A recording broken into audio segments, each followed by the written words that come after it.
Hey YouTube, it's Charles the Redneck Nerd coming at you with another knife review, this time on the Schrade SCHF number 9, designed by, I believe it's Brian Griffin, and you can see the Griffin Design logo there if it comes into focus ever, which doesn't look like it's going to. Yeah, somewhat.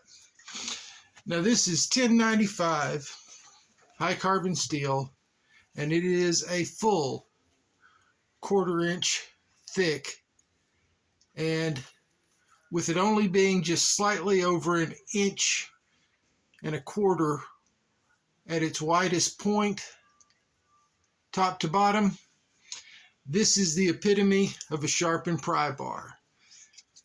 Fair warning, it does have a chip up there somewhere that I saw earlier that I got when I was chopping down a crepe myrtle and missed and hit a large rock in front of it that lines our flower beds. But in spite of that, this is a really, really good knife for the price, and it runs about $48 on Amazon. This particular one I've had since 2013. I just take it out every now and then and do use it. It doesn't see a lot of use because I've got other knives that are more fun to play with for me. It has a 6.4 inch blade length. It does have a nice choil so you can grip up on it. And with this recurve, it's actually fairly slicey for as thick as it is. So you can do things like feather sticks. The handle length is 5.7 inches long, and it's the TPE, that basically rubbery plastic. And they do have screws, ordinary hex screws on them to hold them in place. It is fairly wide with a thick palm swell, about 1.25 inches at its widest point in the palm swell. So it does have a pretty good handle size. As you can see with my XL to XXL hands, it's going to fill up my hand, and it is going to also be long enough for those extremely long fingers to wrap around it. The style of blade is drop point, and again, just look at how thick that is, especially back here in the tang.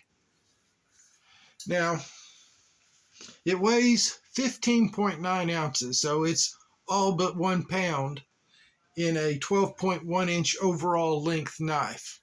So it is a big, beefy knife that you feel like you can do just about anything with. It batons, it chops, especially with that recurve. It's got a really sweet spot right about here where when you're chopping, it just takes chunks out. Now the sheath, like a lot of sheaths nowadays, is this cheap plastic, and you can see it used to have a little pouch here. Somewhere along the way over the past 10 years, I've lost the pouch. It has a plastic insert to kind of protect the nylon from being cut when you carry it. And it's basically a one-way only blade. You can get it down in there the reverse way.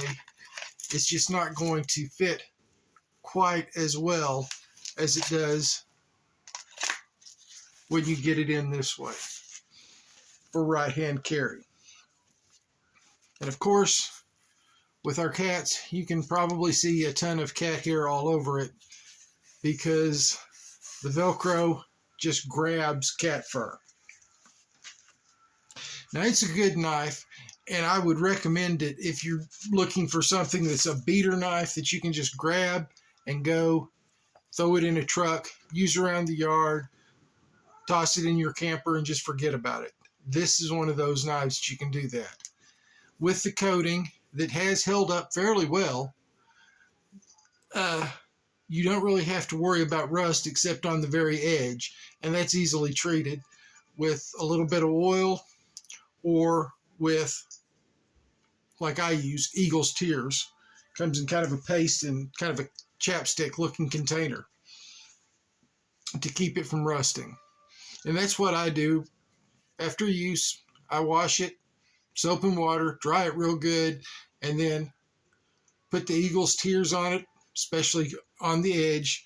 And then I just stick it in the sheath. And even as wet as it is here in central Arkansas, I can leave it for a year to 2 years at a time in this sheath and never have a problem with it rusting. Shout outs today. Of course, we're going to go with my good friend Scab because, hey, Little Squatch enjoys watching Scab over at Choir Boys Outdoors. Then we've got Joe at JS Bladecraft. Always enjoy seeing Joe. Then we've got good old Gruggs over at Legion Tactical Cutlery, and my buddy at Peterbilt Knife Guy. Trust me, all these links will be down there in the description. You'll enjoy watching them. They're all good guys. They give good, informative information.